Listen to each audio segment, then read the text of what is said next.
The chocolate box. It was a wild night. Outside, the wind howled malevolently, and the rain beat against the windows in great gusts. Poirot and I sat facing the hearth, our legs stretched out to the cheerful blaze. Between us was a small table. On my side of it stood some carefully brewed hot toddy. On Poirot's was a cup of thick, rich chocolate, which I would not have drunk for £100. Poirot sipped the thick brown mess in the pink china cup and sighed with contentment. "Quelle belle vie," he murmured. "Yes, it's a good old world," I agreed. "Here am I with a job, and a good job too. And here are you, famous." "Oh, mon ami," protested Poirot. "But you are, and rightly so.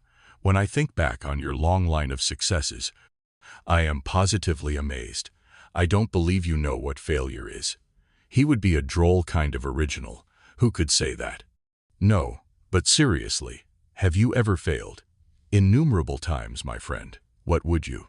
"La bonne chance. It cannot always be on your side. I have been called in too late. Very often another, working towards the same goal, has arrived there first. Twice have I been stricken down with illness, just as I was on the point of success. One must take the downs with the ups, my friend." "I didn't quite mean that," I said. "I meant, had you ever been completely down and out over a case through your own fault?" "Ah, I comprehend. You ask if I have ever made the complete prize ass of myself, as you say over here." "Once, my friend." A slow, reflective smile hovered over his face. "Yes, once I made a fool of myself."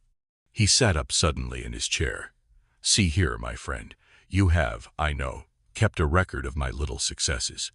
You shall add one more story to the collection, the story of a failure." He leaned forward and placed a log on the fire. Then, after carefully wiping his hands on a little duster that hung on a nail by the fireplace, he leaned back and commenced his story. "That of which I tell you," said Monsieur Poirot, "took place in Belgium many years ago. It was at the time of the terrible struggle in France between church and state. Paul Déroulard was a French deputy of note. It was an open secret that the portfolio of a minister awaited him. He was among the bitterest of the anti-Catholic party, and it was certain that on his accession to power he would have to face violent enmity. He was in many ways a peculiar man. Though he neither drank nor smoked, he was nevertheless not so scrupulous in other ways. You comprehend, Hastings. C'était des femmes toujours des femmes. He had married some years earlier a young lady from Brussels, who had brought him a substantial dot. Undoubtedly the money was useful to him in his career, as his family was not rich, though on the other hand he was entitled to call himself le Baron, if he chose. There were no children of the marriage, and his wife died after 2 years, the result of a fall downstairs. Among the property which she bequeathed to him was a house on the Avenue Louise in Brussels. It was in this house that his sudden death took place, the event coinciding with the resignation of the minister whose portfolio he was to inherit. All the papers printed long notices of his career. His death, which had taken place quite suddenly in the evening after dinner, was attributed to heart failure.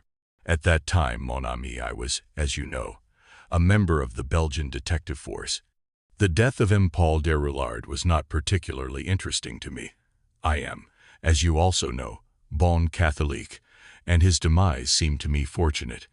It was some 3 days afterwards, when my vacation had just begun, that I received a visitor at my own apartments, a lady, heavily veiled, but evidently quite young, and I perceived at once that she was a jeune fille tout à fait comme il faut. "You are Monsieur Hercule Poirot?" she asked in a low, sweet voice. I bowed. "Of the detective service." Again I bowed. "Be seated, I pray of you, mademoiselle," I said. She accepted a chair and drew aside her veil. Her face was charming, though marred with tears, and haunted as though with some poignant anxiety. "Monsieur," she said, "I understand that you are now taking a vacation. Therefore you will be free to take up a private case. You understand that I do not wish to call in the police." I shook my head. "I fear what you ask is impossible, mademoiselle. Even though on vacation, I am still of the police." She leaned forward.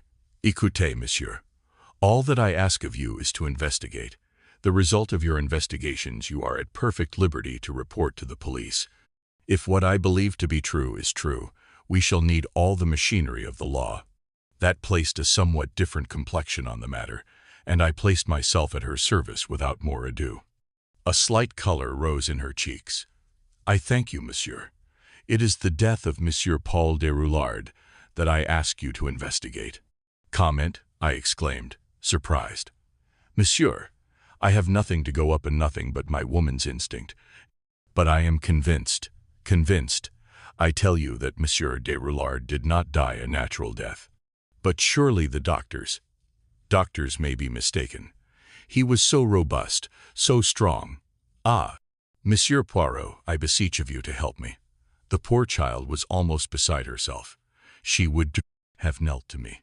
I soothed her as best I could. "I will help you, mademoiselle. I feel almost sure that your fears are unfounded, but we will see. First, I will ask you to describe to me the inmates of the house. There are the domestics, of course, Jeanette, Felice, and Denise, the cook. She has been there many years. The others are simple country girls. Also there is François, but he too is an old servant. Then there is Monsieur Deroulard's mother who lived with him, and myself.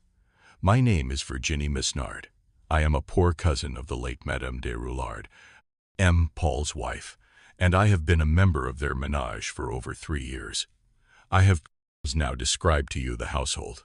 There were also 2 guests staying in the house, and they were M. de Saint-Allard, a neighbor of Monsieur Deroulard's in France. Also an English friend, Mr. John Wilson. Are they still with you?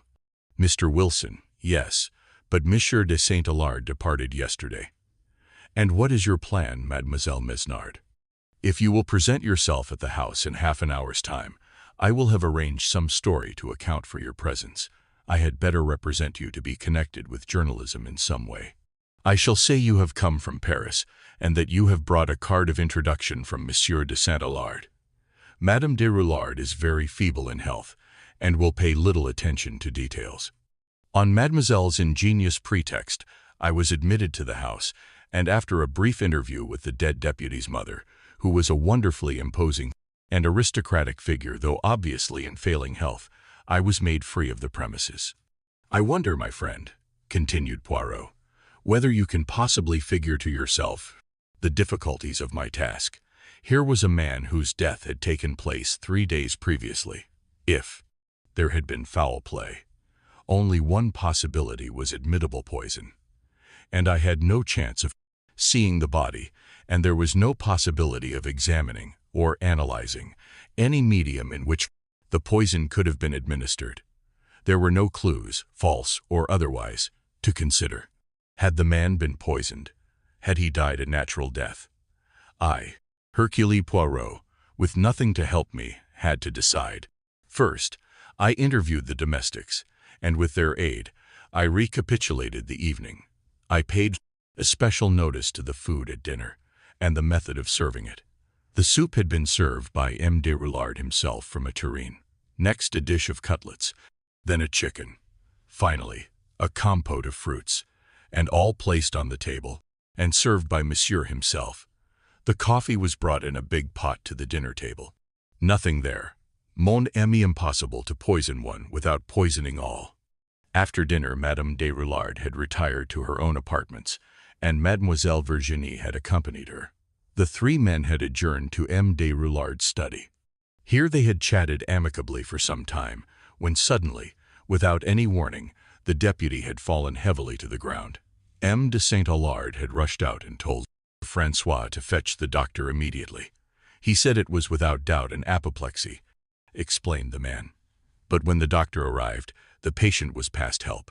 Mr. John Wilson, to whom I was presented by Mademoiselle Virginie, was what was known in those days as a regular John Bull Englishman, middle-aged and burly. His account, delivered in very British French, was substantially the same. Deroulard went very red in the face, and down he fell. There was nothing further to be found out there. Next, I went to the scene of the tragedy, the study, and was left alone there at my own request. So far there was Nothing to support Mademoiselle Mesnard's theory. I could not but believe that it was a delusion on her part. Evidently she had entertained a romantic passion for the dead, a man which had not permitted her to take a normal view of the case. Nevertheless, I searched the study with meticulous care. It was just possible that a hypodermic needle might have been introduced into the dead man's chair in such a way as to allow of a fatal injection. The minute puncture it would cause was likely to remain unnoticed, but I could discover no sign to support the theory. I flung myself down in the chair with a gesture of despair. "Enfin, I abandon it," I said aloud. "There is not a clue anywhere. Everything is perfectly normal." As I said the words, my eyes fell on a large box of chocolates standing on a table nearby, and my heart gave a leap. It might not be a clue to M. de Roulard's death, but here at least was something that was not normal. I lifted the lid. The box was full, untouched. Not a chocolate was missing, but that only made the peculiarity that had caught my eye more striking. For, see you, Hastings, while the box itself was pink, the lid was blue. Now, one often sees a blue ribbon on a pink box, and vice versa. But a box of one color, and a lid of another, decidedly ça ne se voit jamais. I did not as yet see that this little incident was of any use to me, yet I determined to investigate it as being out of the ordinary. I rang the bell for Francois, and asked him if his late master had been fond of sweets. A faint melancholy smile came to his lips. "Passionately fond of them, monsieur. He would always have a box of chocolates in the house. He did not drink wine of any kind, you see. Yet this box has not been touched." I lifted the lid to show him. "Pardon, monsieur, but that was a new box purchased on the day of his death, the other being nearly finished." "Then the other box was finished on the day of his death," I said slowly. "Yes, monsieur. I found it empty in the morning and threw it away." "Did Monsieur de Roulard eat sweets at all hours of the day?" "Usually after dinner, monsieur." I began to see light. "Francois," I said, "you can be discreet." "If there is need, monsieur." "Bon. Know then that I am of the police. Can you find me that other box?" "Without doubt, monsieur. It will be in the dustbin." He departed and returned in a few minutes with a dust-covered object. It was the duplicate of the box I held, save for the fact that this time the box was blue and the lid was pink. I thanked Francois, recommended him once more to be discreet, and left the house in the Avenue Louise without more ado. Next I led upon the doctor who had attended Monsieur de Roulard. With him I had a difficult task. He entrenched himself prettily behind a wall of learned phraseology, but I fancied that he was not quite as sure about the case as he would like to be. "There have been many curious occurrences of the kind," he observed, when I had managed to disarm him somewhat. "A sudden fit of anger, a violent emotion after a heavy dinner. C'est entendu then, with an access of rage, the blood flies to the head, and plus, there you are." But Monsieur de Roulard had had no violent emotion. No, I made sure that he had been having a stormy altercation with Monsieur de Saint-Allard. Why should he? "C'est evident." The doctor shrugged his shoulders. Was not Monsieur de Saint-Allard a Catholic? Of the most fanatical. Their friendship was being ruined by this question of church and state. Not a day passed without discussions. To Monsieur de Saint-Allard, de Roulard appeared almost as Antichrist. This was unexpected, and gave me food for thought. "One more question, doctor. Would it be possible to introduce a fatal dose of poison into a chocolate?" "It would be possible, I suppose," said the doctor slowly. "Pure prussic acid would meet the case if there were no chance of evaporation, and a tiny globule of anything might be swallowed unnoticed, but it does not seem a very likely supposition. A chocolate, full of morphine or strychnine." He made a wry face. "You comprehend. M. Poirotone bite would be enough. The unwary one would not stand upon ceremony." "Thank you, Monsieur le Docteur." I withdrew. Next I made inquiries of the chemists, especially those in the neighborhood of the Avenue Louise. It is good to be of the police. I got the information I wanted without any trouble. Only in one case could I hear of any poison having been supplied to the house in question. This was some eye drops of atropine sulfate for Madame de Roulard. Atropine is a potent poison, and for the moment I was elated, but the symptoms of atropine poisoning are closely allied to those of ptomaine and bear no resemblance to those I was studying. Besides, the prescription was an old one. Madame de Roulard had suffered from cataracts in both eyes for many years.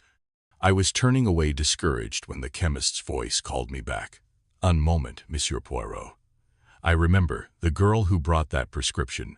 She said something about having to go on to the English chemist. You might try there." I did.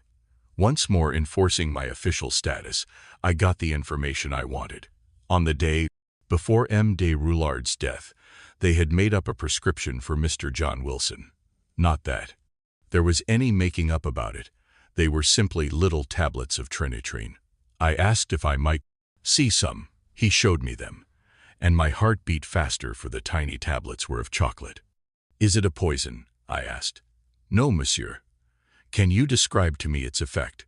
"It lowers the blood pressure. It is given for some forms of heart trouble, angina pectoris, for instance. It relieves the arterial tension. In arteriosclerosis I interrupted him. "Ma foi, this rigmarole says nothing to me. Does it cause the face to flush?" "Certainly it does. And supposing I ate 10-20 of your little tablets, what then?" "I should not advise you to attempt it," he replied dryly. "And yet you say it is not poison." "There are many things not called poison which can kill a man," he replied as before. I left the shop elated. At last things had begun to march. I now knew that John Wilson had the means for the crime, but what about the motive? He had come to Belgium on business, and had asked Monsieur de Roulard, whom he knew slightly, to put him up. There was apparently no way in which de Roulard's death could benefit him. Moreover, I discovered by inquiries in England that he had suffered for some years from that painful form of heart disease known as angina. Therefore, he had a genuine right to have those tablets in his possession. Nevertheless, I was convinced that someone had gone to the chocolate box, opening the full one first by mistake, and had abstracted the contents of the last chocolate, cramming in instead as many little trinitrine tablets as it would hold. The chocolates were large ones. Between 20 or 30 tablets, I felt sure, could have been inserted. But who had done this? There were 2 guests in the house. John Wilson had the means. St. Allard had the motive. Remember, he was a fanatic, and there is no fanatic like a religious fanatic. Could he, by any means, have got hold of John Wilson's trinitrine? Another little idea came to me. Ah, you smile at my little ideas. Why had Wilson run out of trinitrine? Surely he would bring an adequate supply from England. I called once more at the house in the Avenue Louise. Wilson was out, but I saw the girl who did his room, Felice. I demanded of her immediately whether it was not true that M. Wilson had lost a bottle from his washstand some little time ago. The girl responded eagerly. It was quite true. She, Felice, had been blamed for it. The English gentleman had evidently thought that she had broken it, and did not like to say so, whereas she had never even touched it. Without doubt it was Jeanette always nosing round where she had no business to be. I calmed the flow of words and took my leave. I knew now all that I wanted to know. It remained for me to prove my case. That, I felt, would not be easy.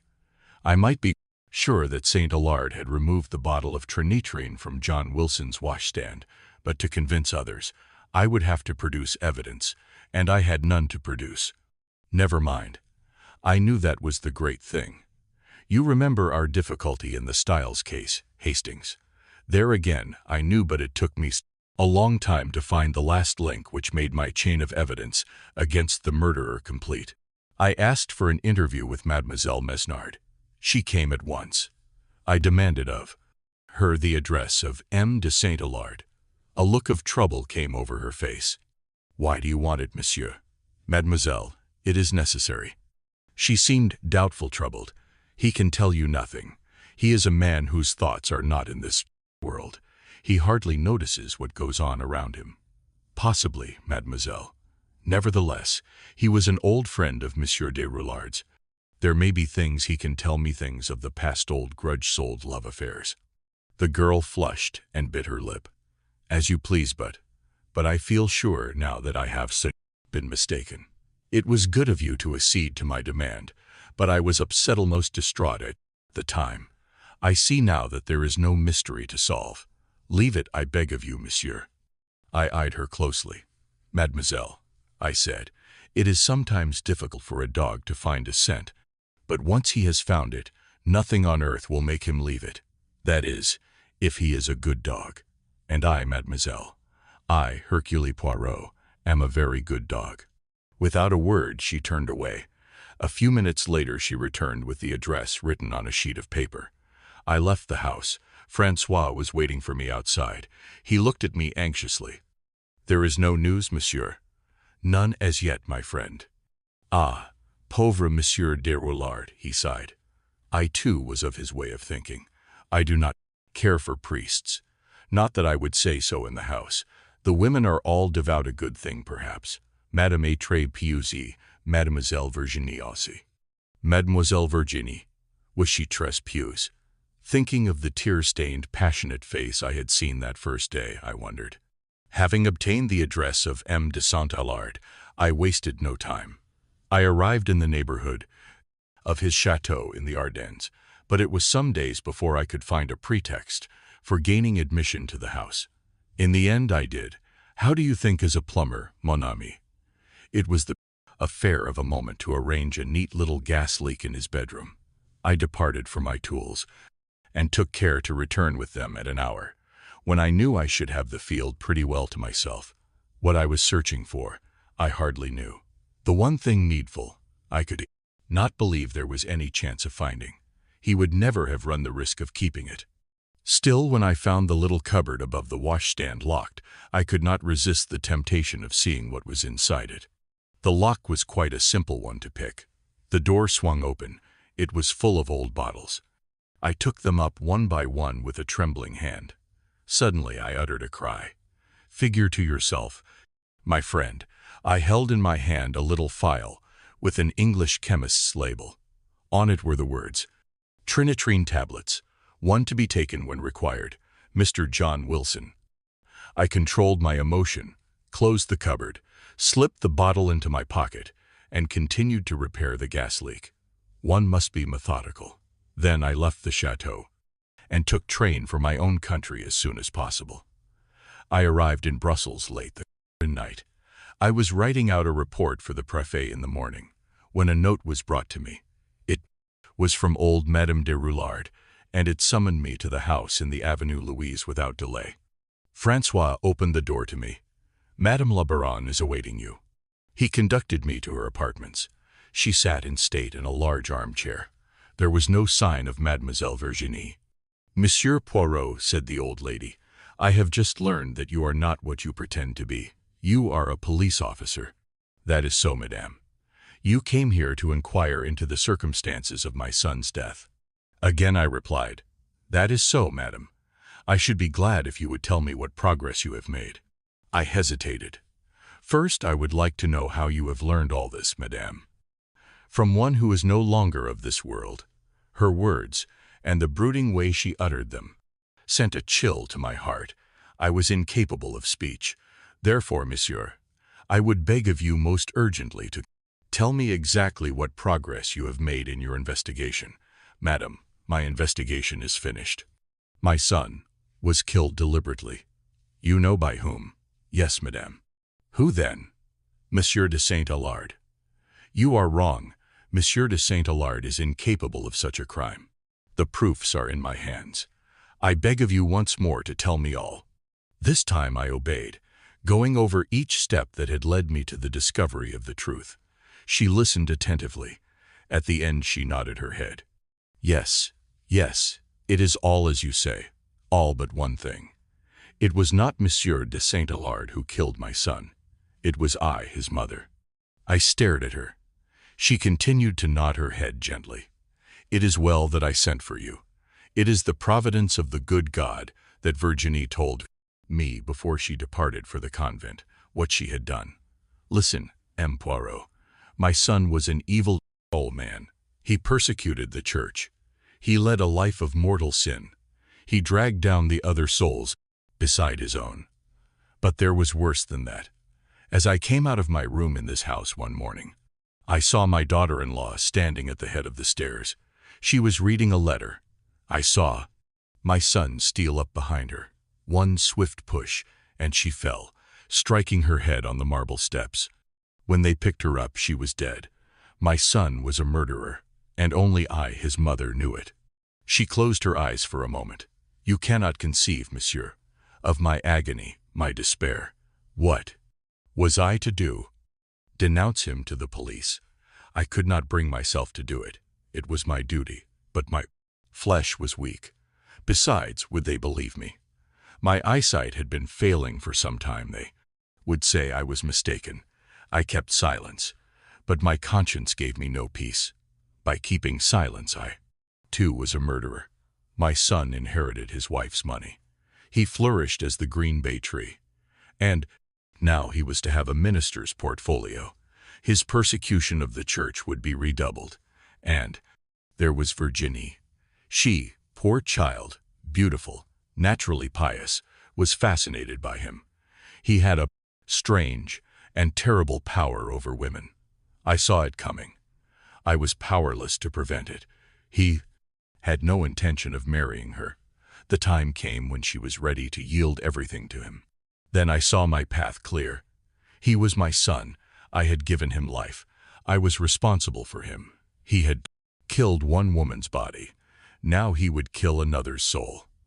I went to Mr. Wilson's room and took the bottle of tablets. He had once said laughingly that there were enough in it to kill a man. I went into the study and opened the big box of chocolates that always stood on the table. I opened a new box by mistake. The other was on the table also. There was just one chocolate left in it. That simplified things. No one ate chocolates except my son and Virginie. I would keep her with me that night. All went as I had planned. She paused, closing her eyes a minute, then opened them again. Poirot, I am in your hands. They tell me I have not many days to live. I am willing to answer for my action before the good God. Must I answer for it on earth also? I hesitated. But the empty bottle, madame, I said to gain time. How came that into Monsieur de Saint-Alard's possession? When he came to say goodbye to me, monsieur, I slipped it into his pocket. I did not know how to get rid of it. I am so infirm that I cannot move about much without help, and finding it empty in my rooms might have caused suspicion.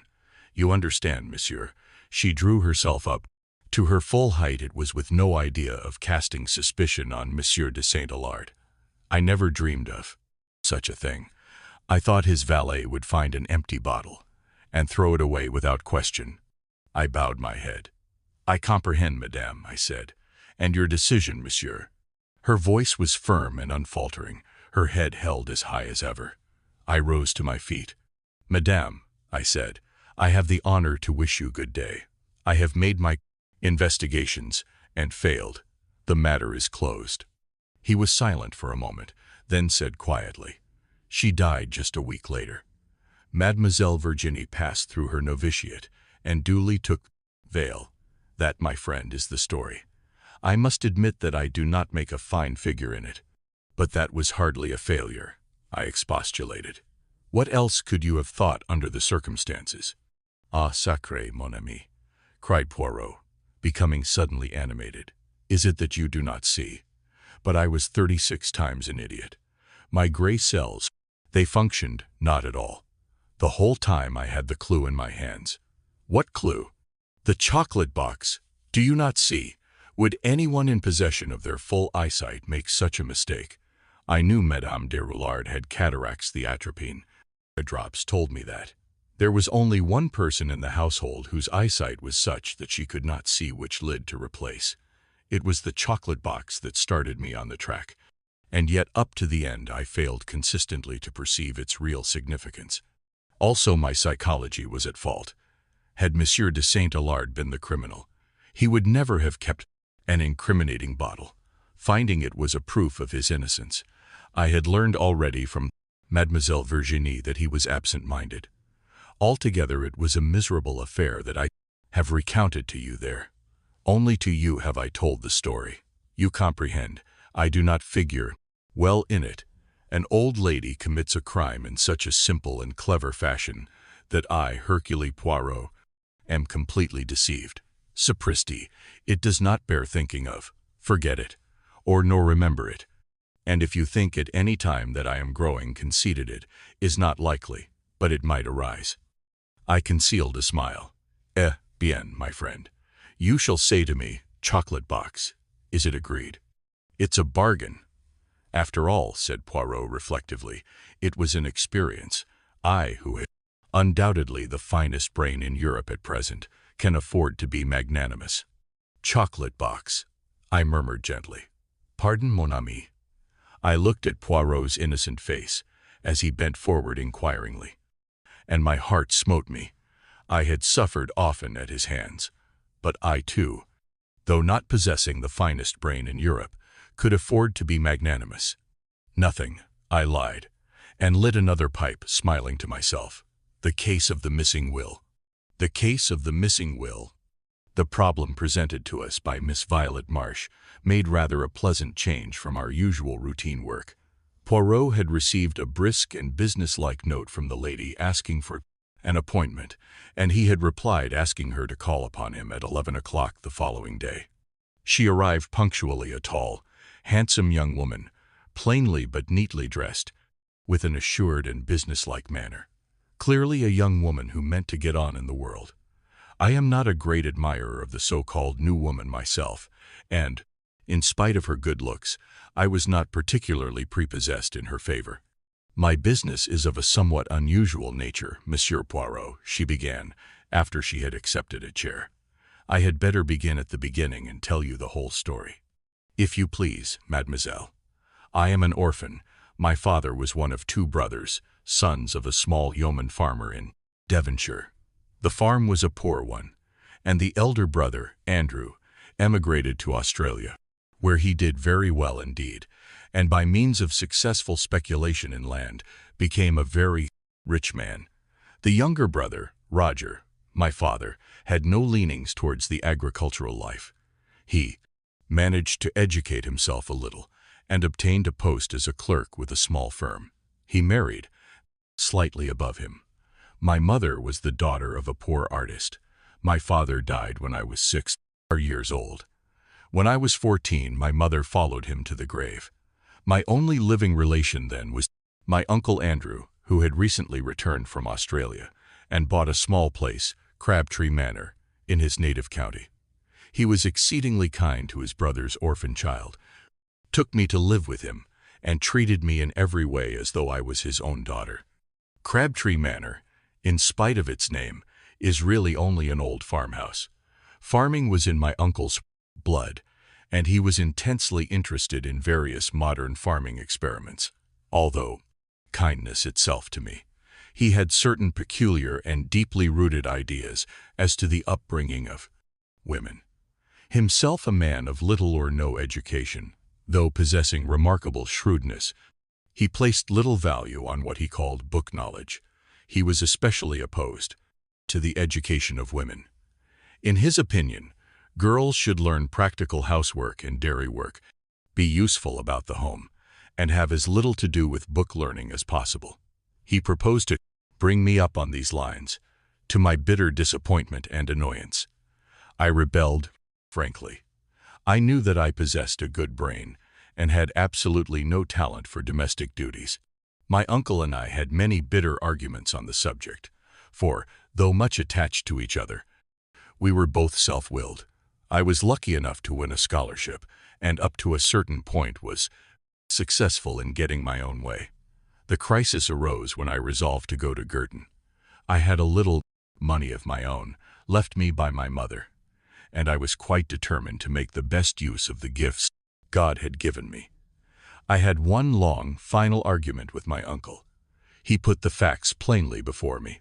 He had no other relations, and he had intended me to be his sole heiress. As I have told you, he was a very rich man. If I persisted in these newfangled notions of mine, however, I need look for nothing from him. I remained polite, but firm. I should always be deeply attached to him, I told him, but I must lead my own life. We parted on that. Note: "You fancy your brains, my girl," were his last words. I've no book learning, but for all that, I'll pit mine against yours any day. We'll see what we shall see. That was 9 years ago. I have stayed with him for a week, and occasionally, and our relations were perfectly amicable, though his views remained unaltered. He never referred to my having matriculated, nor to my BC. For the last 3 years his health had been failing, and a month ago he died. I am now coming to the point of my visit. My uncle left a most extraordinary will. By its terms, Crabtree Manor and its contents are to be at my disposal for a year from his death, during which time my clever niece may prove her wits. The actual words run: "At the end of that period, my wits having proved better than hers, the house and all my uncle's large fortune passed to various charitable institutions." That is a little hard on you, mademoiselle, seeing that you were Mr. Marsh's only blood relation. I do not look on it in that way. Uncle Andrew warned me fairly, and I chose my own path. Since I would not fall in with his wishes, he was at perfect liberty to leave his money to whom he pleased. Was the will drawn up by a lawyer? No, it was written on a printed will form and witnessed by the man and his wife who live in the house and do for my uncle. There might be a possibility of upsetting such a will. I would not even attempt to do such a thing. You regard it, then, as a sporting challenge on the part of your uncle. That is exactly how I look upon it. It bears that interpretation, certainly, said Poirot thoughtfully.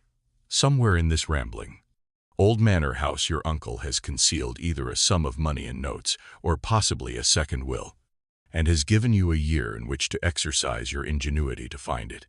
Exactly, Monsieur Poirot, and I am paying you the compliment of assuming that your ingenuity will be greater than mine. But that is very charming of you. My gray cells are at your disposal. You have made no search yourself. Only a cursory one, but I have too much respect for my uncle's undoubted abilities to fancy that the task will be an easy one. Have you the will or a copy of it with you? Miss Marsh handed a document across the table. Poirot ran through it, nodding to himself. Made 3 years ago. Dated the 25th of March, and the time is given also 11 a.m. That is very suggestive. It narrows the field of search. Assuredly, it is another will we have to seek. 4. A will made even half an hour later would upset this. Eh bien, mademoiselle. It is a problem charming and ingenious that you have presented to me here. I shall have all the pleasure in the world in solving it for you. Granted that your uncle was a man of ability, his gray cells cannot have been of the quality of Hercule Poirot's. Really, Poirot's vanity is blatant. Fortunately, I have nothing of moment on hand at the minute. Hastings and I will go down to Crabtree Manor tonight. The man and wife who attended on your uncle are still there, I presume. Yes, their name is Baker. The following morning saw us started on the hunt proper. We had arrived late the night before. Mr. and Mrs. Baker, having received a telegram from Miss Marsh, were expecting us. They were a pleasant couple, the man gnarled and pink-cheeked, like a shriveled pippin, and his wife, a woman of vast proportions and true Devonshire calm. Tired with our journey and the 8-mile drive from the station, we had retired at once to bed after a supper of roast chicken, apple pie, and Devonshire cream. We had now disposed of an excellent breakfast and were sitting in a small paneled room which had been the late Mr. Marsh's study and living room. A roll-top desk stuffed with papers, all neatly docketed, stood against the wall, and a big leather armchair showed plainly that it had been its owner's constant resting place. A big chintz-covered settee ran along the opposite wall, and the deep low window seats were covered with the same faded chintz of an old-fashioned pattern. Eh bien, mon ami, said Poirot, lighting one of his tiny cigarettes, we must map out our plan of campaign. Already I have made a rough survey of the house, but I am of opinion that any clue will be found in this room. We shall have to go through the documents in the desk with meticulous care. Naturally, I do not expect to find the will amongst them, but it is likely that some apparently innocent paper may conceal the clue to its hiding place. But first we must have a little information. Ring the bell, I pray of you." I did so. While we were waiting for it to be answered, Poirot walked up and down, looking about him approvingly. "A man of method, this Mr. Marsh. See how neatly the packets of papers are docketed." Looking about him approvingly. "A man of method, this Mr. Marsh. See how neatly the packets of papers are docketed. Then the key to each drawer has its ivory label so. Has the key of the china cabinet on the wall, and see with what precision the china within is arranged. It rejoices the heart, nothing here offends the eye." He came to an abrupt pause, as his eye was caught by the key of the desk itself, to which a dirty envelope was affixed. Poirot frowned at it, and withdrew it from the lock. On it were scrawled the words, "Key of roll-top desk," in a crabbed handwriting, quite unlike the neat superscriptions on the other keys. "An alien note," said Poirot, frowning. "I could swear that here we have no longer the personality of Mr. Marsh. But who else has been in the house? Only Miss Marsh. And she, if I mistake not, is also a young lady of method and order." Baker came in answer to the bell. "Will you fetch Madam your wife, and answer a few questions?" Baker departed, and in a few moments returned with Mrs. Baker, wiping her hands on her apron and beaming all over her face. In a few clear words, Poirot set forth the object of his mission. The Bakers were immediately sympathetic. "Us don't want to see Miss Violet done out of what's hers," declared the woman. "Cruel hard 'twould be for hospitals to get it all." Poirot proceeded with his questions. "Yes, Mr." And Mrs. Baker remembered perfectly witnessing the will. Baker had previously been sent into the neighboring town to get 2 printed will forms. "2," said Poirot sharply. "Yes, sir, for safety like, I suppose, in case he should spoil one, and sure enough. So he did do. Us had signed one. What time of day was that?" Baker scratched his head, but his wife was quicker. "Why, to be sure, I'd just put the milk on for the cocoa at 11. Don't he remember? It had all boiled over on the stove when us got back to kitchen.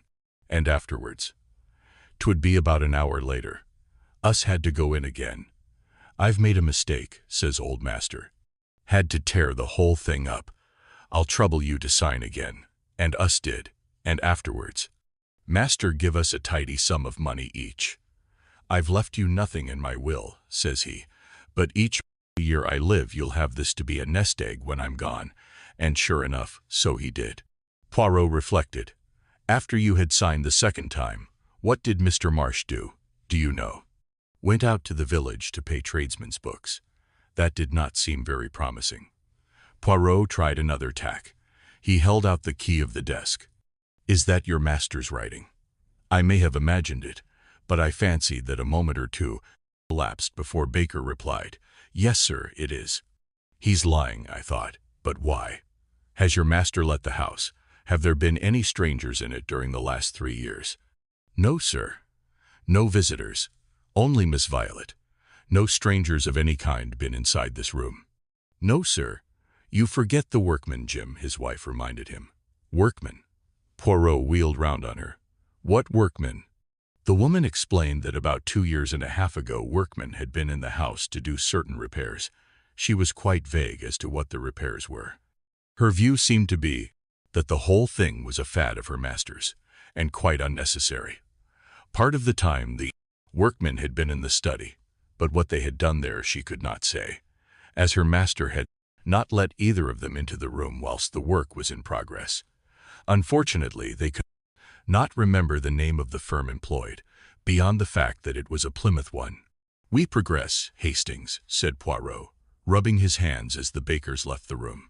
Clearly he made a second will, and then had workmen from Plymouth in to make a suitable hiding place. Instead of wasting time taking up the floor and tapping the walls, we will go to Plymouth. With a little trouble we were able to get the information we wanted. After 1 or 2 essays, we found the firm employed by Mr. Marsh. Their employees had all been with them many years, and it was easy to find the 2 men who had worked under Mr. Marsh's orders. They remembered the job perfectly, amongst various other minor jobs. They had taken up one of the bricks of the old-fashioned fireplace, made a cavity beneath, and so cut the brick that it was impossible to see the join. By pressing on the second brick, from the end, the whole thing was raised. It had been quite a complicated piece of work, and the old gentleman had been very fussy about it. Our informant was a man called Kogan, a big, gaunt man with a grizzled mustache. He seemed an intelligent fellow. We returned to Crabtree Manor in high spirits, and, locking the study door, proceeded to put our newly acquired knowledge into effect. It was impossible to see any sign on the bricks, but when we pressed in the manner indicated, a deep cavity was at once disclosed. Eagerly Poirot plunged in his hand. Suddenly his face fell from complacent elation to consternation. All he held was a charred fragment of stiff paper, but for it, the cavity was empty. "Sacré!" cried Poirot angrily.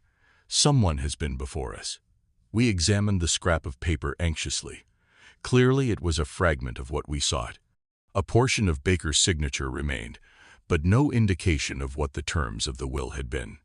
Poirot sat back on his heels. His expression would have been comical if we had not been so overcome. "I understand it not," he growled. "Who destroyed this, and what was their object?" "The Bakers?" I suggested. "Pourquoi? Neither will make any provision for them, and they are more likely to be kept on with Miss Marsh than if the place became the property of a hospital. How could it be to anyone's advantage to destroy the will? The hospital's benefices, but one cannot suspect institutions. Perhaps the old man changed his mind and destroyed it himself," I suggested. Poirot rose to his feet, dusting his knees with his usual care. "That may be," he admitted. "One of your more sensible observations, Hastings. Well, we can do no more here. We have done all that mortal man can do. We have successfully pitted our wits against the late Andrew Marsh's, but unfortunately his niece is no better off for our success. By driving to the station at once, we were just able to catch a train to London, though not the principal express." Poirot was sad and dissatisfied. For my part, I was tired and dozed in a corner. Suddenly, as we were just moving out of Taunton, Poirot uttered a piercing squeal. "Vite, Hastings, awake and jump. But jump, I say."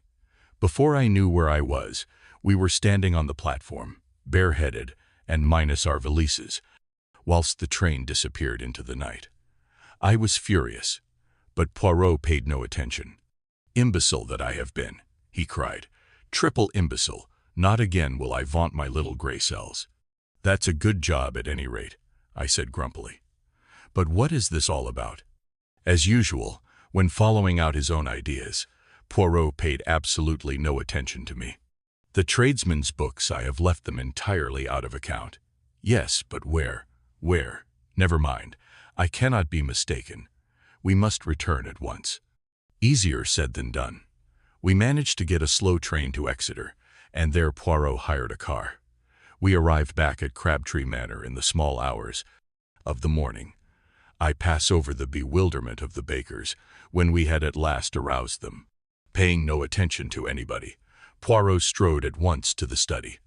"I have been, not a triple imbecile, but 36 times one, my friend," he deigned to remark.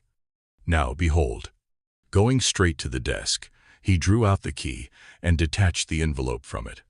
I stared at him stupidly. How could he possibly hope to find a big will form in that tiny envelope? With great care he cut open the envelope, laying it out flat. Then he lighted the fire and held the plain inside surface of the envelope to the flame.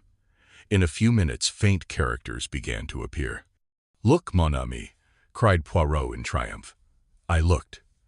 There were just a few lines of faint writing stating briefly that he left everything to his niece, Violet Marsh. It was dated the 25th of March, 12:30 p.m., and witnessed by Albert Pike, confectioner, and Jessie Pike, married woman. "But is it legal?" I gasped. "As far as I know, there is no law against writing your will in a blend of disappearing and sympathetic ink. The intention of the testator is clear, and the beneficiary is his only living relation. But the cleverness of him, He foresaw every step that a searcher would take that I, miserable imbecile, took. He gets 2 will forms, makes the servant sign twice, then sallies out with his will written on the inside of a dirty envelope and a fountain pen containing his little ink mixture. On some excuse he gets the confectioner and his wife to sign their names under his own signature. Then he ties it to the key of his desk and chuckles to himself. If his niece sees through his little ruse, she will have justified her choice of life and elaborate education, and be thoroughly welcome to his money. She didn't see through it, did she? I said slowly. It seems rather unfair. The old man really won. But no, Hastings. It is your wits that go astray. Miss Marsh proved the astuteness of her wits and the value of the higher education for women by at once putting the matter in my hands. Always employ the expert. She has amply proved her right to the money. I very much wonder what old Andrew Marsh would have thought. The adventure of the Italian nobleman. Poirot and I had many friends and acquaintances. The adventure of the Italian nobleman, of an informal nature. Amongst these was to be numbered Dr. Hawker, a near neighbor of ours, and a member of the medical profession. It was the genial doctor's habit to drop in sometimes of an evening and have a chat with Poirot, of whose genius he was an ardent admirer. The doctor himself, frank and unsuspicious to the last degree, admired the talents so far removed from his own. On one particular evening in early June, he arrived about 8:30 and settled down to a comfortable discussion on the cheery topic of the prevalence of arsenical poisoning in crimes. It must have been about a quarter of an hour later when the door of our sitting room flew open and a distracted female precipitated herself into the room. "Oh, doctor, you're wanted." Such a terrible voice. It gave me a turn. It did indeed. I recognized in our new visitor Dr. Hawker's housekeeper, Miss Ryder. The doctor was a bachelor and lived in a gloomy old house a few streets away. The usually placid Miss Ryder was now in a state bordering on incoherence. What terrible voice! Who is it, and what's the trouble? It was the telephone, doctor. I answered it, and a voice spoke. "Help," it said. "Doctor, help. They've killed me." Then it sort of tailed away. "Who's speaking?" I said. "Who's speaking?" Then I got a reply. Just a whisper, it seemed. "Foscatine, something like that, Regent's Court." The doctor uttered an exclamation. "Count Foscatini. He has a flat in Regent's Court. I must go at once. What can have happened?" "A patient of yours?" asked Poirot. "I attended him for some slight ailment a few weeks ago. An Italian, but he speaks English perfectly. Well, I must wish you good night, Monsieur Poirot, unless—" He hesitated. "I perceive the thought in your mind," said Poirot, smiling. "I shall be delighted to accompany you. Hastings, run down and get hold of a taxi." Taxis always make themselves sought for when one is particularly pressed for time, but I captured one at last, and we were soon bowling along in the direction of Regent's Park. Regent's Court was a new block of flats, situated just off St. John's Wood Road. They had only recently been built, and contained the latest service devices. There was no one in the hall. The doctor pressed the lift bell impatiently, and when the lift arrived, questioned the uniformed attendant sharply. "Flat 2, Count Foscatini. There's been an accident there, I understand." The man stared at him. "First I've heard of it. Mr. Graves, that's Count Foscatini's man, went out about half an hour ago." And he said nothing. "Is the Count alone in the flat?" "No, sir. He's got 2 gentlemen dining with him." "What are they like?" I asked eagerly. We were in the lift now, ascending rapidly to the 2nd floor, on which flat 2 was situated. "I didn't see them myself, sir, but I understand that they were foreign gentlemen." He pulled back the iron door, and we stepped out on the landing. Number 2 was opposite to us. The doctor rang the bell. There was no reply, and we could hear no sound from within. The doctor rang again and again. We could hear the bell trilling within, but no sign of life rewarded us. "This is getting serious," muttered the doctor. He turned to the lift attendant. "Is there any pass key to this door?" "There is one in the porter's office downstairs." "Get it then, and, look here, I think you'd better send for the police." Poirot approved with a nod of the head. The man returned shortly. "With him," came the manager. "Will you tell me, gentlemen, what is the meaning of all this?" "Certainly. I received a telephone message from Count Foscatini stating that he had been attacked and was dying. You can understand that we must lose no time if we are not already too late." The manager produced the key without more ado, and we all entered the flat. We passed first into a small square lounge hall. A door on the right of it was half open. The manager indicated it with a nod. The dining room. Dr. Hawker led the way. We followed close on his heels. As we entered the room, I gave a gasp. The round table in the center bore the remains of a meal. 3 chairs were pushed back, as though their occupants had just risen. In the corner, to the right of the fireplace, was a big writing table, and sitting at it was a man, or what had been a man. His right hand still grasped the base of the telephone, but he had fallen forward, struck down by a terrific blow on the head from behind. The weapon was not far to seek. A marble statuette stood where it had been hurriedly put down, the base of it stained with blood. The doctor's examination did not take a minute. Stone dead. Must have been almost instantaneous. I wonder he even managed to telephone. It will be better not to move him until the police arrive. On the manager's suggestion, we searched the flat, but the result was a foregone conclusion. It was not likely that the murderers would be concealed there when all they had to do was to walk out. We came back to the dining room. Poirot had not accompanied us in our tour. I found him studying the center table with close attention. I joined him. It was a well-polished round mahogany table. A bowl of roses decorated the center, and white lace mats reposed on the gleaming surface. There was a dish of fruit, but the 3 dessert plates were untouched. There were 3 coffee cups with remains of coffee in them, 2 black, 1 with milk. All 3 men had taken port, and the decanter, half full, stood before the center plate. One of the men had smoked a cigar, the other 2 cigarettes. A tortoiseshell and silver box holding cigars and cigarettes stood open upon the table. I enumerated all these facts to myself, but I was forced to admit that they did not shed any brilliant light on the situation. I wondered what Poirot saw in them to make him so intent. I asked him. "Monday, Ami," he replied. "You missed the point. I am looking for something that I do not see." "What is that?" "A mistake even. A little mistake in the part of the murderer."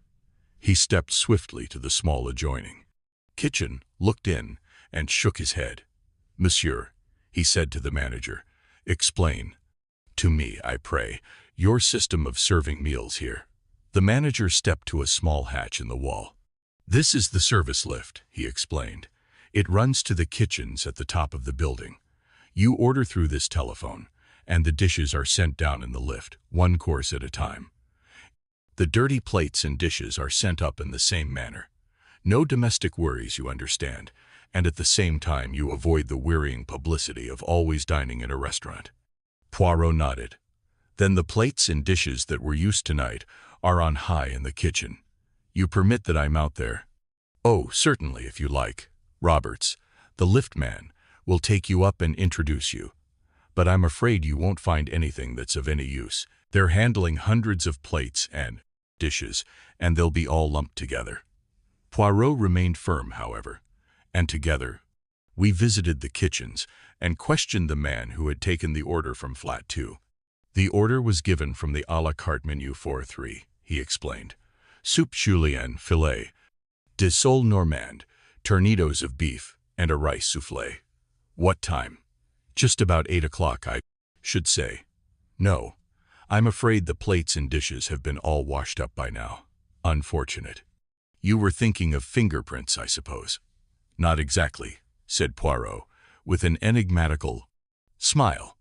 "I am more interested in Count Foscatini's appetite. Did he partake of every dish?" "Yes, but of course I can't say how much of each he ate. The plates were all soiled, and the dishes empty, that is to say, with the exception of the rice soufflé. There was a fair amount of that left." "Ah," said Poirot, and seemed satisfied with the fact. As we descended to flat again, he remarked in a low tone, "We have decidedly to do with a man of method." "Do you mean the murderer, or Count Foscatini?" The latter was undoubtedly an orderly gentleman. After imploring help and announcing his approaching demise, he carefully hung up the telephone receiver. I stared at Poirot. His words now and his recent inquiries gave me the glimmering of an idea. "You suspect poison," I breathed. The blow on the head was a blind. Poirot merely smiled. We re-entered the flat to find the local inspector of police had arrived with 2 constables. He was inclined to resent our appearance, but Poirot calmed him with mention of our Scotland Yard friend, Inspector Japp, and we were accorded a grudging permission to remain. It was a lucky thing we were, for we had not been back 5 minutes before an agitated, middle-aged man came rushing into the room with every appearance of grief and agitation. This was Graves, valet butler to the late Count Foscatini. The story he had to tell was a sensational one. On the previous morning, 2 gentlemen had called to see his master. They were Italians, and the elder of the 2, a man of about 40, gave his name as Signor Ascanio. The younger was a well-dressed lad of about 24. Count Foscatini was evidently prepared for their visit, and immediately sent Graves out upon some trivial errand. Here the man paused and hesitated in his story. In the end, however, he admitted that, curious as to the purport of the interview, he had not obeyed immediately, but had lingered about endeavoring to hear something of what was going on. The conversation was carried on in so low a tone that he was not as successful as he had hoped. But he gathered enough to make it clear that some kind of monetary proposition was being discussed, and that the basis of it was a threat. The discussion was anything but amicable. In the end, Count Foscatini raised his voice slightly, and the listener heard these words clearly. "I have no time to argue further now, gentlemen. If you will dine with me tomorrow night at 8 o'clock, we will resume the discussion." Afraid of being discovered listening, Graves had then hurried out to do his master's errand. This evening the 2 men had arrived punctually at 8.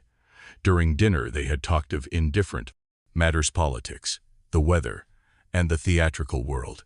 When Graves had placed the port upon the table and brought in the coffee, his master told him that he might have the evening off.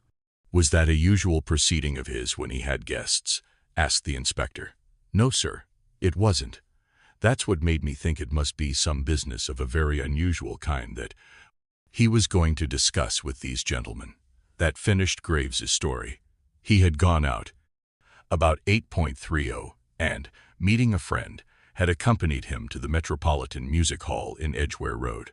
Nobody had seen the 2 men leave, but the time of the murder was fixed clearly enough at 8:47. A small clock on the writing table had been swept off by Foscatini's arm, and had stopped at that hour, which agreed with Miss Ryder's telephone summons.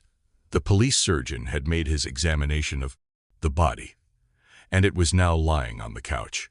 I saw the face for the first time, the olive complexion, the long nose, the luxuriant black mustache, and the full red lips drawn back from the dazzlingly white teeth. Not altogether a pleasant face. "Well," said the inspector, refastening his notebook, "the case seems clear enough. The only difficulty will be to lay our hands on this Signor Ascanio. I suppose his address is not in the dead man's pocketbook by any chance." As Poirot had said, the late Foscatini was an orderly man. Neatly written in small, precise handwriting was the inscription: "Signor Paolo Ascanio, Grosvenor Hotel." The inspector busied himself with the telephone, then turned to us with a grin. Just in time. Our fine gentleman was off to catch the boat train to the Continent. "Well, gentlemen, that's about all we can do here. It's a bad business, but straightforward enough. One of these Italian vendetta things, as likely as not." Thus airily dismissed, we found our way downstairs. Dr. Hawker was full of excitement. Like the beginning of a novel, real exciting stuff. Wouldn't believe it if you read about it. Poirot did not speak. He was very thoughtful. All the evening he had hardly opened his lips. "What says the master detective, eh?" asked Hawker, clapping him on the back. Nothing to work your gray cells over this time. You think not? What could there be? Well, for example, there is the window. The window, but it was fastened. Nobody could have got out or in that way. I noticed it specially. And why were you able to notice it? The doctor looked puzzled. Poirot hastened to explain. It is to the curtains I refer. They were not drawn. A little odd that. And then there was the coffee. It was very black coffee. Well, what of it? Very black, repeated Poirot. In conjunction with that, let us remember that very little of the rice soufflé was eaten, and we get what? Moonshine, laughed the doctor. You're pulling my leg. Never do I pull the leg. Hastings here knows that I am perfectly serious. I don't know what you are getting at all the same, I confessed. You don't suspect the manservant, do you? He might have been in with the gang and put some dope in the coffee. I suppose they'll test his alibi. Without doubt, my friend, but it is the alibi of Signor Ascanio that interests me. You think he has an alibi? That is just what worries me. I have no doubt that we shall soon be enlightened on that point. The Daily Newsmonger enabled us to become conversant with succeeding events. Signor Ascanio was arrested and charged with the murder of Count Foscatini. When arrested, he denied knowing the Count and declared he had never been near Regent's Court either on the evening of the crime or on the previous morning. The younger man had disappeared entirely. Signor Ascanio had arrived alone at the Grosvenor Hotel from the Continent 2 days before the murder. All efforts to trace the second man failed. Ascanio, however, was not sent for trial. No less a personage than the Italian ambassador himself came forward and testified at the police court proceedings that Ascanio had been with him at the embassy from 8 till 9 that evening. The prisoner was discharged. Naturally, a lot of people thought that the crime was a political one and was being deliberately hushed up. Poirot had taken a keen interest in all these points. Nevertheless, I was somewhat surprised when he suddenly informed me one morning that he was expecting a visitor at 11 o'clock. And that visitor was none other than Ascanio himself. He wishes to consult you. Do too, Hastings. I wish to consult him. What about? The Regent's Court murder. You are going to prove that he did it. A man cannot be tried twice for murder. Hastings, endeavor to have the common sense. Ah, that is our friend's ring. A few minutes later, Signor Ascanio was ushered in, a small, thin man with a secretive and furtive glance in his eyes. He remained standing, darting suspicious glances from one to the other of us. Monsieur Poirot, my little friend, tapped himself gently on the chest. Be seated, Signor. You received my note. I am determined to get to the bottom of this mystery. In some small measure you can aid me. Let us commence. You in company with a friend visited the late Count Foscatini on the morning of Tuesday the 9th. The Italian made an angry gesture.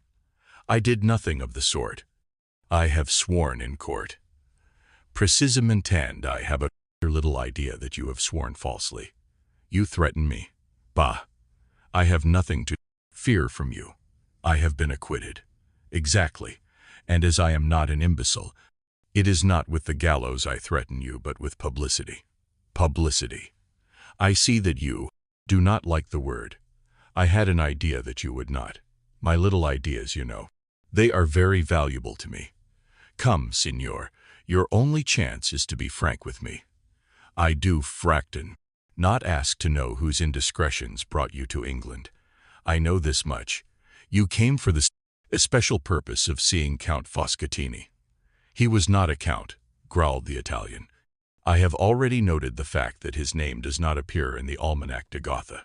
Never mind. The title of count is often useful in the profession of blackmailing. I suppose I might as well be frank. You seem to know a good deal. I have employed my gray cells to some advantage. Come, Signor Ascanio, you visited the dead man on the Tuesday morning, that is so, is it not? Yes, but I never went there on the following evening. There was no need. I will tell you all. Certain information concerning a man of great position in Italy had come into this scoundrel's possession. He demanded a big sum of money in return for the papers. I came over to England to arrange the matter. I called upon him by appointment that morning. One of the young secretaries of the embassy was with me. The Count was more reasonable than I had hoped, although even then the sum of money I paid him was a huge one. Pardon, how was it paid? In Italian notes of comparatively small denomination. I paid over the money then and there. He handed me the incriminating papers. I never saw him again. Why did you not say all this when you were arrested? In my delicate position, I was forced to deny any association with the man. And how do you account for the events of the evening then? I can only think that someone must have deliberately impersonated me. I understand that no money was found in the flat. Poirot looked at him and shook his head. Strange, he murmured. We all have little gray cells, and so few of us know how to use them. Good morning, Signor Ascanio. I believe your story. It is very much as I had imagined, but I had to make sure. After bowing his guest out, Poirot returned to his armchair and smiled at me.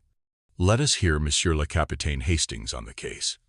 Well, I suppose Ascanio is right, somebody impersonated him. Never, never will you use the brains the good God has given you.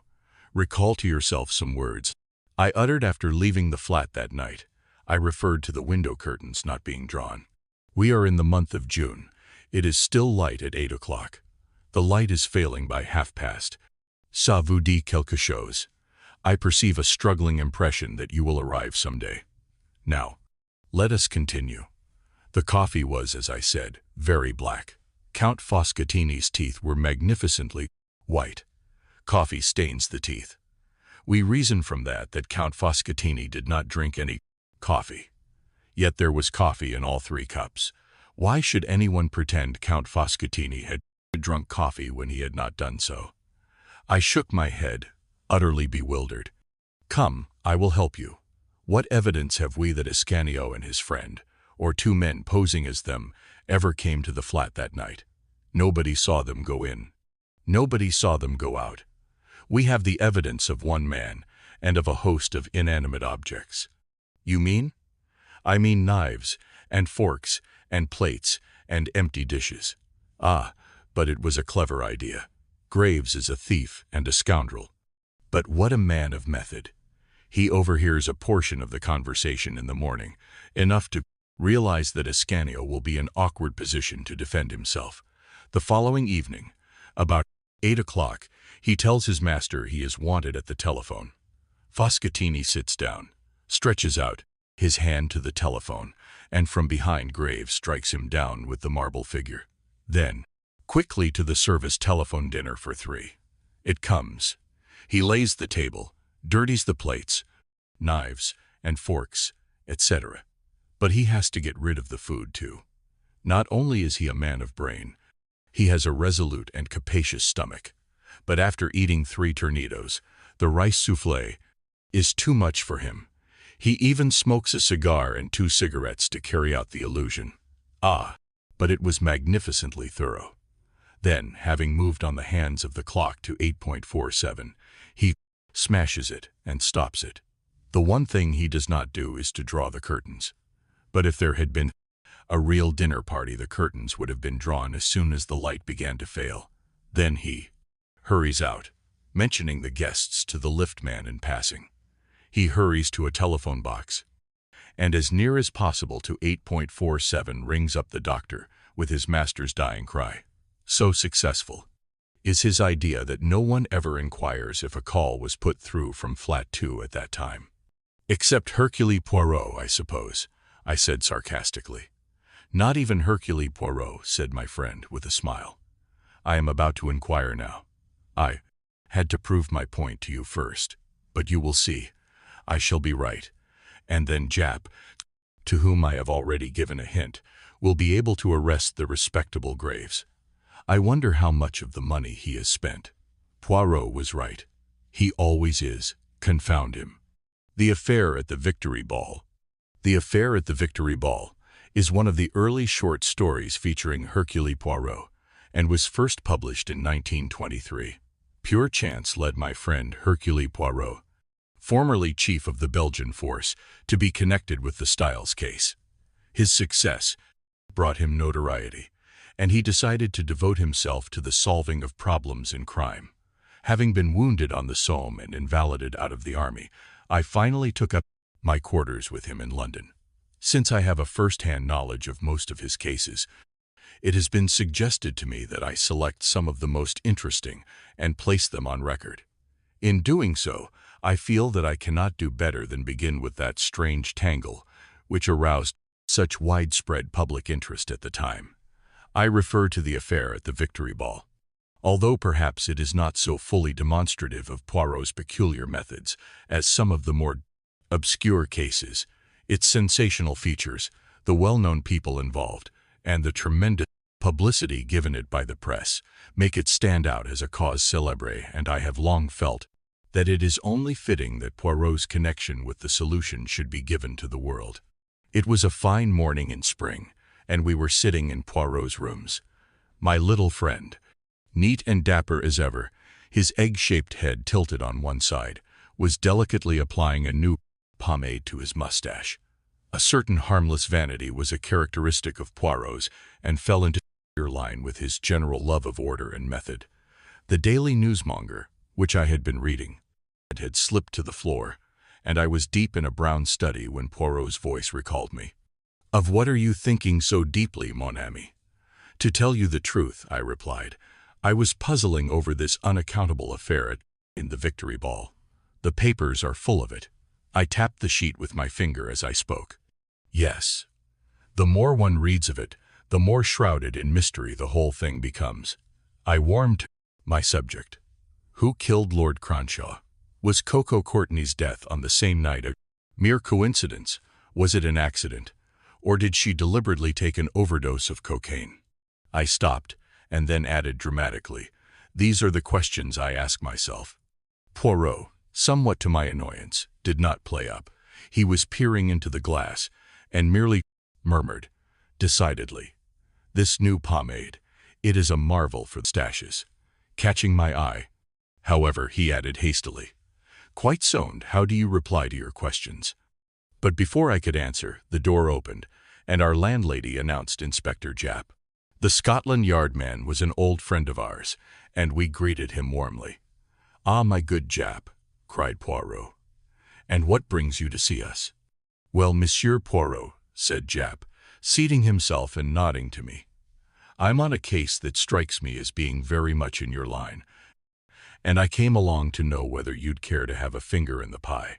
Poirot had a good opinion of Japp's abilities, though deploring his lamentable lack of method, but I, for my part, considered that the detective's highest talent lay in the gentle art of seeking favors under the guise of conferring them. "It's the Victory Ball," said Japp persuasively. "Come now, you'd like to have a hand in that." Poirot smiled at me. My friend Hastings would, at all events. He was just holding forth on the subject. "N'est ce pas, mon ami?" "Well, sir," said Japp condescendingly, "you shall be in it too. I can tell you, it's something of a feather in your cap to have inside knowledge of a case like this. Well, here's to business. You know the main facts of the case, I suppose, Monsieur Poirot. From the papers only, and the imagination of the journalist is sometimes misleading. Recount the whole story to me." Japp crossed his legs comfortably and began. "As all the world and his wife knows, on Tuesday last a grand Victory Ball was held. Every twopenny halfpenny hop calls itself that nowadays, but this was the real thing, held at the Colossus Hall, and all London at it, including your Lord Cronshaw and his party." "His dossier," interrupted Poirot. "I should say his bioscopino. How do you call it, biograph?" Viscount Cronshaw was 5th Viscount, 25 years of age, rich, unmarried, and very fond of the theatrical world. There were rumors of his being engaged to Miss Courtney of the Albany Theatre, who was known to her friends as Coco, and who was, by all accounts, a very fascinating young lady. "Good. Continue as." Lord Cronshaw's party consisted of 6 people. He himself, his uncle, the Honorable Eustace Beltane, a pretty American widow, Mrs. Malaby, a young actor, Chris Davidson, his wife, and last but not least, Miss Coco Courtney. It was a fancy dress ball, as you know, and the Cronshaw party represented the old Italian comedy, whatever that may be. "The Commedia dell'arte," murmured Poirot. "I know. Anyway, the costumes were copied from a set of china figures forming part of Eustace Beltane's collection. Lord Cronshaw was Harlequin. Beltane was Punchinello. Mrs. Malaby matched for him as Pulcinella. The Davidsons were Poirot and Pierrette, and Miss Courtenay, of course, was Columbine. Now, quite early in the evening, it was apparent that there was something wrong. Lord Cronshaw was moody and strange in his manner. When the party met together for supper in a small private room engaged by the host, everyone noticed that he and Miss Courtenay were no longer on speaking terms. She had obviously been crying, and seemed on the verge of hysterics.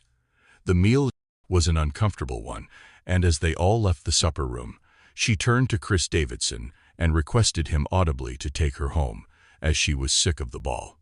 The young actor hesitated, glancing at Lord Cronshaw, and finally drew them both back to the supper room. But all his efforts to secure a reconciliation were unavailing, and he accordingly got a taxi and escorted the now weeping Miss Courtenay back to her flat. Although obviously very much upset, she did not confide in him, merely reiterating again and again that she would make old Crunch sorry for this. That is the only hint we have that her death might not have been accidental, and it's precious little to go upon. By the time Davidson had quieted her down somewhat, it was too late to return to the Colossus Hall, and Davidson accordingly went straight home to his flat in Chelsea, where his wife arrived shortly afterwards, bearing the news of the terrible tragedy that had occurred after his departure. Lord Cronshaw, it seems, became more and more moody as the ball went on. He kept away from his Cronshaw party, and they hardly saw him during the rest of the evening. It was about 1:30 a.m., just before the grand cotillion, when everyone was to unmask, that Captain Digby, a brother officer who knew his disguise, noticed him standing in a box gazing down on the scene. "Hello, Crunch," he called. "Come down and be sociable. What are you moping about up there for like a boiled owl? Come along. There's a good old rag coming on now." "Right," responded Cronshaw. "Wait for me, or I'll never find you in the crowd." He turned and left the box as he spoke. Captain Digby, who had Mrs. Davidson with him, waited. The minutes passed, but Lord Cronshaw did not appear. Finally, Digby grew impatient. "Does the fellow think we're going to wait all night for him?" he exclaimed. At that moment, Mrs. Malaby joined them, and they explained the situation. "Say now," cried the pretty widow vivaciously, "he's like a bear with a sore head tonight. Let's go right away and rout him out." The search commenced, but met with no success until it occurred to Mrs. Malaby that he might possibly be found in the room where they had supped an hour earlier. They made their way there. What a sight met their eyes! There was Harlequin, sure enough, but stretched on the ground with a table knife in his heart. Japp stopped, and Poirot nodded, and said with the relish of the specialist, "Une belle affaire." And there was no clue as to the perpetrator of the deed. But how should there be? "Well," continued the inspector, "you know the rest. The tragedy was a double one. Next day there were headlines in all the papers, and a brief statement to the effect that Miss Courtenay, the popular actress, had been discovered dead in her bed, and that her death was due to an overdose of cocaine. Now, was it accident or suicide? Her maid, who was called upon to give evidence, admitted that Miss Courtenay was a confirmed taker of the drug, and a verdict of accidental death was returned. Nevertheless, we can't leave the possibility of suicide out of account. Her death is particularly unfortunate, since it leaves us no clue now to the cause of the quarrel the preceding night. By the way, a small enamel box was found on the dead man. It had Coco written across it in diamonds, and was half full of cocaine. It was identified by Miss Courtenay's maid as belonging to her mistress, who nearly always carried it about with her, since it contained her supply of the drug to which she was fast becoming a slave. Was Lord Cronshaw himself addicted to the drug? Very far from it. He held unusually strong views on the subject of dope. Poirot nodded thoughtfully. But since the box was in his possession, he knew that Miss Courtenay took it. Suggestive. That is it not, my good Jap? Ah, said Jap rather vaguely.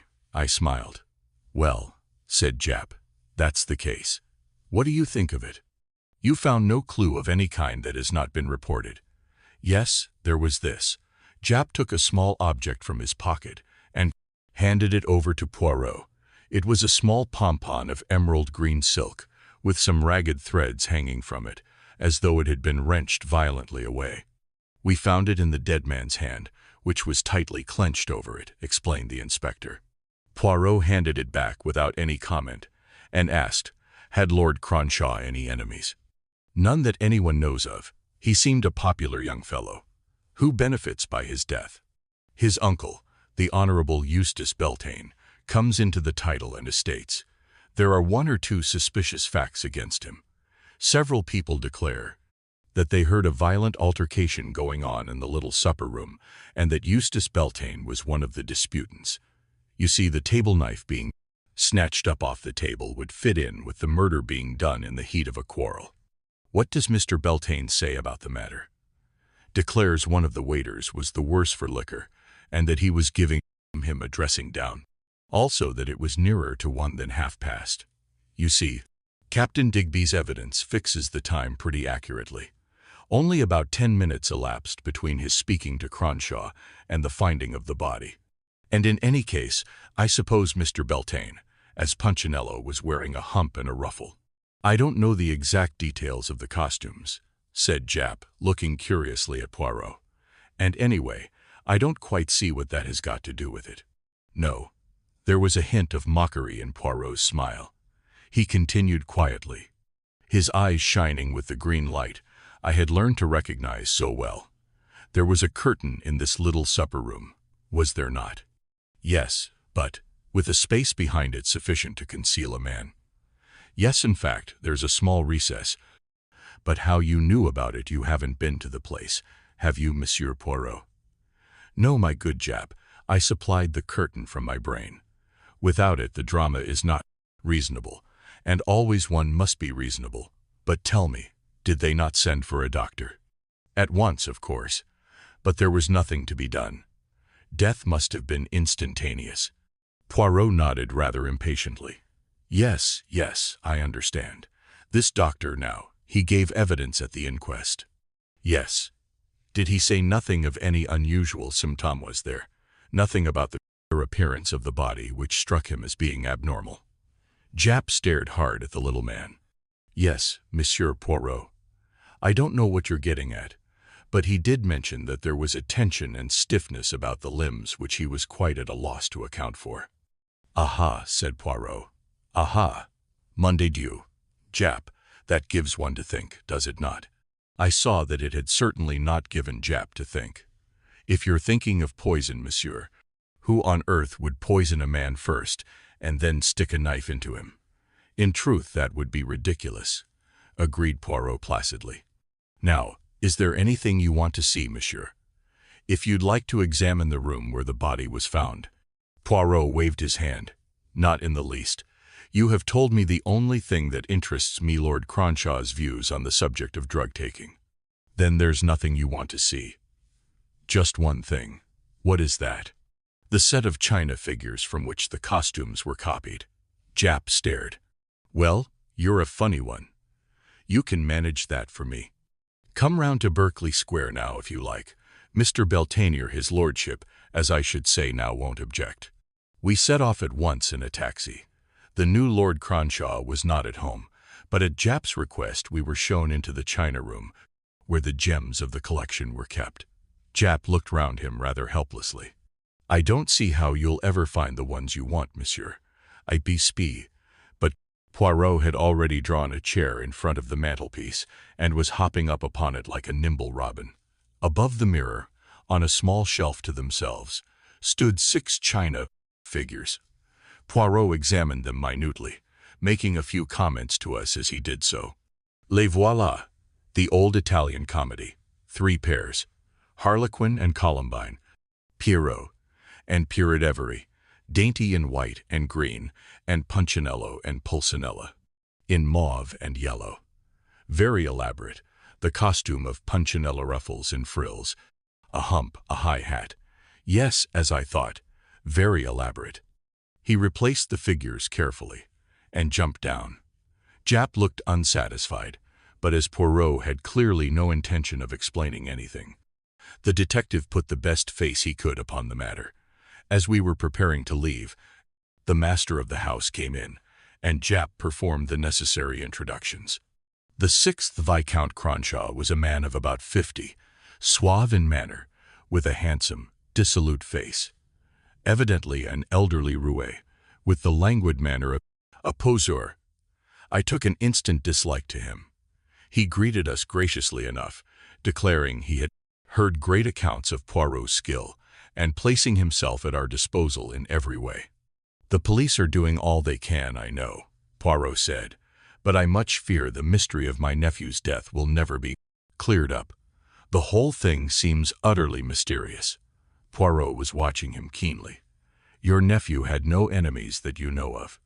"None whatever. I am sure of that." He paused, and then went on. "If there are any questions you would like to ask." "Only one." Poirot's voice was serious. "The costumes, they were reproduced exactly from your figurines, to the smallest detail." "Thank you, milord. That is all I wanted to be sure. I wish you good day." "And what next?" inquired Jap as we hurried down the street. "I've got to report at the yard, you know."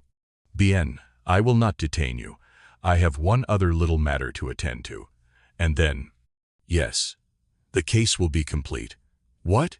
You don't mean it. You know who killed Lord Cronshaw?" "Parfaitement." "Who was it?" "Eustace Beltane." "Ah, mon ami, you know my little weakness.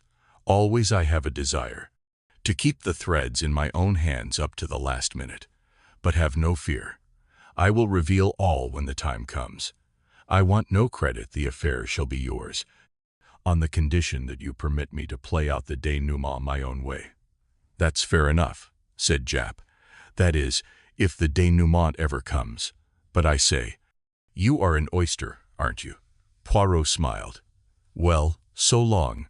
I'm off to the yard." He strode off down the street, and Poirot hailed a passing taxi. "Where are we going now?" I asked in lively curiosity. "To Chelsea, to see the Davidsons." He gave the address to the driver. "What do you think of the new Lord Cronshaw?" I asked.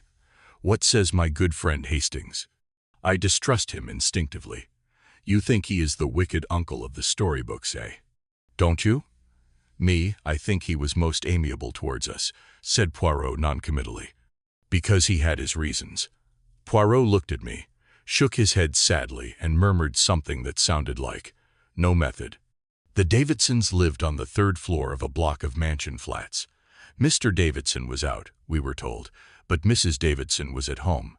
We were ushered into a long, low room with garish oriental hangings. The air felt close and oppressive, and there was an overpowering fragrance of joss sticks. Mrs. Davidson came to us almost immediately. A small, fair creature, whose fragility would have seemed pathetic and appealing had it not been for the rather shrewd and calculating gleam in her light blue eyes. Poirot explained our connection with the case, and she shook her head sadly. "Poor Cronchand, poor Coco too. We were both so fond of her, and her death has been a terrible grief to us. What is it you want to ask me? Must I really go over all that dreadful evening again?" "Oh, madam, believe me, I would not harass your feelings unnecessarily. Indeed, Inspector Jap has told me all that is needful. I only wish to see the costume you wore at the ball that night." The lady looked somewhat surprised, and Poirot continued smoothly. "You comprehend, madame, that I work on the system of my country. There we always reconstruct the crime. It is possible that I may have an actual representation, and if so, you understand, the costumes would be important." Mrs. Davidson still looked a bit doubtful. "I've heard of reconstructing a crime, of course," she said, "but I didn't know you were so particular about details. But I'll fetch the dress now." She left the room and returned almost immediately with a dainty wisp of white satin and green. Poirot took it from her and examined it, handing it back with a bow. "Merci, madame. I see you have had the misfortune to lose one of your green pompons, the one on the shoulder here. Yes, it got torn off at the ball. I picked it up and gave it to poor Lord Cronshaw to keep for me. That was after supper. Yes, not long before the tragedy, perhaps. A faint look of alarm came into Mrs. Davidson's pale eyes, and she replied quickly, "Oh, no long before that. Quite soon after supper, in fact." "I see. Well, that is all. I will not derange you further. Bonjour, madame." "Well," I said as we emerged from the building, "that explains the mystery of the green pompon. I wonder." "Why, what do you mean? You saw me examine the dress, Hastings." "Yes. Bien. The pompon that was missing had not been wrenched off, as the lady said. On the contrary, it had been cut off, my friend. Cut off with scissors. The threads were all quite even." "Dear me," I exclaimed. "This becomes more and more involved." "On the contrary," replied Poirot placidly, "it becomes more and more simple." "Poirot," I cried, "one day I shall murder you. Your habit of finding everything perfectly simple is aggravating to the last degree." "But when I explain, mon ami, is it not always perfectly simple?" "Yes, that is the annoying part of it. I feel then that I could have done it myself." "And so you could, Hastings, so you could, if you would but take the trouble of arranging your ideas, without method." "Yes, yes," I said hastily, for I knew Poirot's eloquence when started on his favorite theme. "Only too well. Tell me, what do we do next? Are you really going to reconstruct the crime?" "Hardly that. Shall we say that the drama is over, but that I propose to add a harlequinade?" The following Tuesday was fixed upon by Poirot as the day for this mysterious performance. The preparations greatly intrigued me. A white screen was erected at one side of the room, flanked by heavy curtains at either side. A man with some lighting apparatus arrived next, and finally a group of members of the theatrical profession who disappeared into Poirot's bedroom, which had been rigged up as a temporary dressing room. Shortly before 8, Japp arrived, in no very cheerful mood. I gathered that the official detective hardly approved of Poirot's plan. Bit melodramatic, like all his ideas. But there, it can do no harm, and as he says, it might save us a good bit of trouble. He's been very smart over the case. I was on the same scent. Myself, of course, I felt instinctively that Japp was straining the truth here, but there. I promised to let him play the thing out. His own way. Ah, here is the crowd.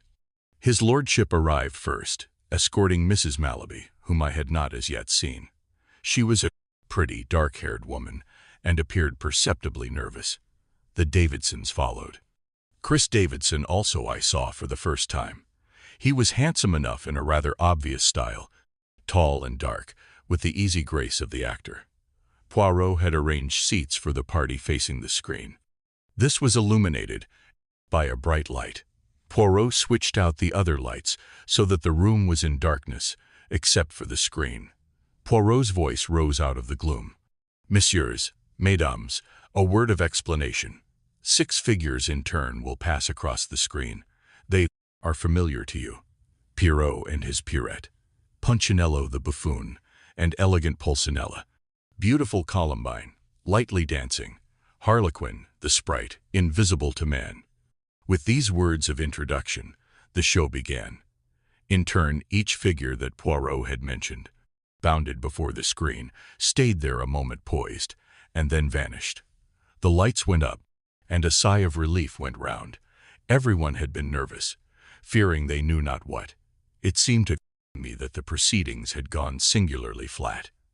If the criminal was among us, and Poirot expected of him to break down at the mere sight of a familiar figure the device had failed signal-less, as it was almost bound to do. Poirot, however, appeared not a whit discomposed. He stepped forward, beaming. "Now, messieurs and mesdames, will you be so good as to tell me, one at a time, what it is that we have just seen? Will you begin, milord?" The gentleman looked rather puzzled. "I'm afraid I don't quite understand." "Just tell me what we have been seeing." "Well, I should say we have seen 6 figures passing in front of a screen and dressed to represent the personages in the old Italian comedy, or ourselves the other night. Never mind the other night, milord, broke in Poirot. The first part of your speech was what I wanted.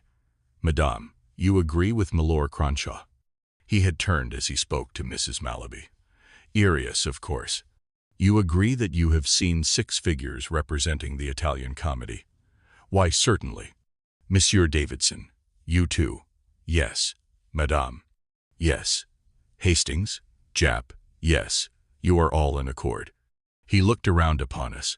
His face grew rather pale, and his eyes were green as any cat's. And yet you are all wrong. Your eyes have lied to you, as they lied to you on the night of the Victory Ball. To see things with your eyes, as they say, is not always to see the truth. One must see with the eyes of the mind. One must employ the little cells of gray. Know then, that tonight, and on the night of the Victory Ball, you saw not 6 figures but 5. See. The lights went out again. A figure bounded in front of the screen. Poirot. Who is that? Demanded Poirot. Is it Poirot? Yes, we all cried. Look again. With a swift movement, the man divested himself of his loose Poirot garb.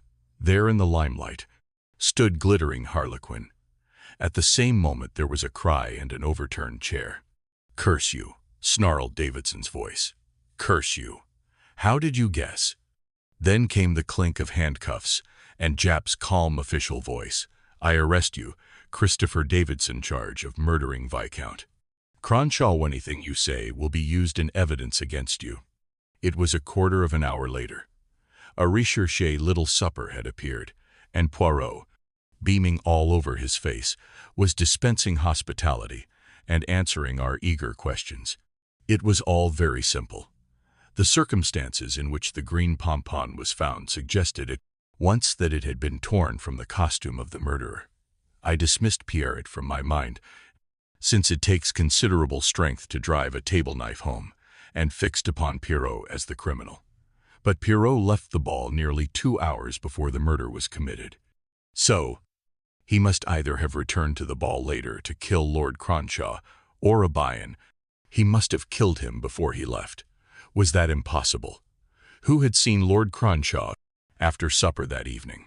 Only Mrs. Davidson, whose statement, I suspected, was a deliberate fabrication uttered with the object of accounting for the missing pompon, which of course she cut from her own dress to replace the one missing on her husband's costume.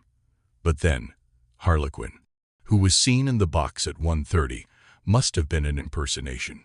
For a moment, earlier, I had considered the possibility of Mr. Beltane being the guilty party.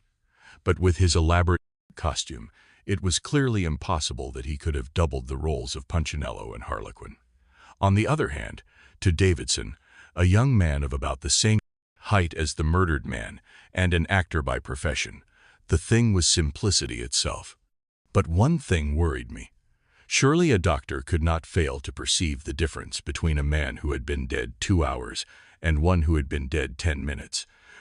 Bien, the doctor did perceive it, but he was not taken to the body and asked, "How long has this man been dead?" On the contrary, he was informed that the man had been seen alive 10 minutes ago, and so he merely commented at the inquest on the abnormal stiffening of the limbs for which he was quite unable to account. All was now marching famously for my theory. Davidson had killed Lord Cronshaw immediately after supper, when, as you remember, he was seen to draw him back into the supper-room. Then he departed with Miss Courtenay, left her at the door of her flat, instead of going in and trying to pacify her as he affirmed, and returned post-haste to the Colossus but as Harlequin. Not Poirot, a simple transformation effected by removing his outer costume. The uncle of the dead man leaned forward, his eyes perplexed. But if so, he must have come to the ball prepared to kill his victim. What earthly motive could he have had? The motive, that's what I can't get. Ah, there we come to the second tragedy, that of Miss Courtenay. There was one simple point, which everyone overlooked. Miss Courtenay died of cocaine poisoning, but her supply of the drug was in the enamel box, which was found on Lord Cronshaw's body. Where, then, Did she obtain the dose which killed her? Only one person could have supplied her with a Davidson. And that explains everything. It accounts for her friendship with the Davidsons and her demand that Davidson should escort her home. Lord Cronshaw, who was almost fanatically opposed to drug-taking, discovered that she was addicted to cocaine and suspected that Davidson supplied her with it.